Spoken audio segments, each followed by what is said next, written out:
വെള്ളാപ്പള്ളി നടേശനെ പോലെ വെറുപ്പ് ഉൽപ്പാദിപ്പിക്കുന്ന യന്ത്രം, ആ യന്ത്രം ഓഫ് ചെയ്യാൻ നിങ്ങൾക്ക് കഴിഞ്ഞിട്ടുണ്ടോ? അദ്ദേഹത്തെ കാറിൽ ആനയിച്ച് കൊണ്ടു നടക്കുന്ന ആളുകളല്ലേ നിങ്ങൾ? എന്നിട്ട് എന്ത് കോപ്പിലെ വർത്തമാനമാണ് പറയുന്നത്?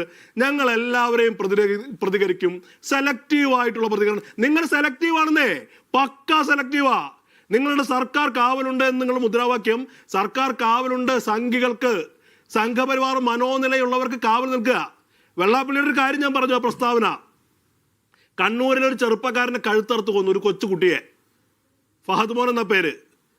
അത് കൊന്നത് അറസ്റ്റുകാരൻ. അദ്ദേഹം പറഞ്ഞെന്താണ്? ഈ അറസ്റ്റുകാരൻ ശശികലയുടെ പ്രസംഗം കേട്ടിട്ട് പ്രചോദനം ഉൾക്കൊണ്ടിട്ടാണെന്ന് പറഞ്ഞേ.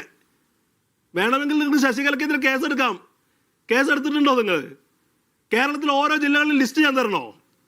കാസർഗോഡ് കരീം മൗലവി, റിയാസ് മൗലവി ഉൾപ്പെടെ ഓരോ ജില്ലയിലുണ്ടായ സ്ഥിതി വിവര കണക്കുകൾ വേണമെങ്കിൽ തരാം, ഒരു സംവാദത്തിന് തയ്യാറാക്കാം. അപ്പോൾ വലിയ അങ്ങനെ ഞങ്ങളുണ്ട്, ഞങ്ങളില്ലെങ്കിൽ മറ്റാരുണ്ടെന്നുള്ള വർത്തമാനമൊക്കെ കയ്യിൽ വെച്ചാൽ മതി. അതൊക്കെ പാർട്ടി ക്ലാസ്സിൽ പറയാം. വസ്തുത വെച്ച് ഞാൻ നേരത്തെ പറഞ്ഞില്ലേ, 60 പ്രസ്താവന. ഒരു പ്രസ്താവനയ്ക്ക് 1 മിനിറ്റ് പറഞ്ഞാൽ ഈ ചർച്ച പൂർത്തിയാക്കാൻ കഴിയില്ല. ഈ 60 പ്രസ്താവനയും പറയേണ്ടതുണ്ട്, തുല്യ പ്രാധാന്യത്തിലുള്ളതാ. അതുകൊണ്ട് ഞാൻ ഇതിലേക്ക് കടക്കുന്നില്ല. ഞാൻ സത്യത്തിൽ ഈ വിഷയത്തിൽ CPM പ്രതിനിധിയെ കുറ്റപ്പെടുത്തിക്കൊണ്ട് സംസാരം ആഗ്രഹിച്ചതല്ല. പക്ഷെ അദ്ദേഹത്തിൻ്റെ അമിതമായ അവകാശബോധം, ഞങ്ങളാണ് ഇതിനൊക്കെ പ്രതിരോധിക്കുന്നത്, നിങ്ങൾക്കിത് പ്രതിരോധിക്കാൻ കഴിയില്ല. ഇപ്പോൾ പോലെ അദ്ദേഹം ശ്രമിച്ചതെന്താ?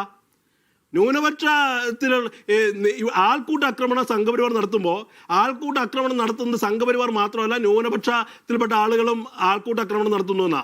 സമാനമായി ഇവിടെ ന്യൂനപക്ഷ വിഭാഗത്തിൽപ്പെട്ട നിങ്ങൾക്ക് എക്സ്ട്രീം എന്ന് തോന്നുന്ന ആളുകൾക്കെതിരെ രാഷ്ട്രീയമായോ അല്ലെങ്കിൽ അവർക്കെതിരെ അഭിപ്രായ വ്യത്യാസം ഉണ്ടാകാം, ക്യാമ്പയിൻ നടത്താം, പ്രചരണ പരിപാടികൾ നടത്താം, രാഷ്ട്രീയമായി പ്രതിരോധിക്കാം.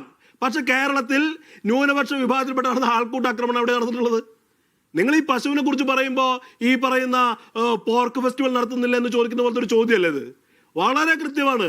സംഘപരിവാറിന് വളം വെച്ച് കൊടുക്കുന്ന, സംഘപരിവാർ ബോധത്തെ ബലപ്പെടുത്തുന്ന ഒരു സമീപനമാണ് സർക്കാരിന്റെ ഭാഗത്ത് ഉണ്ടാകുന്നത്.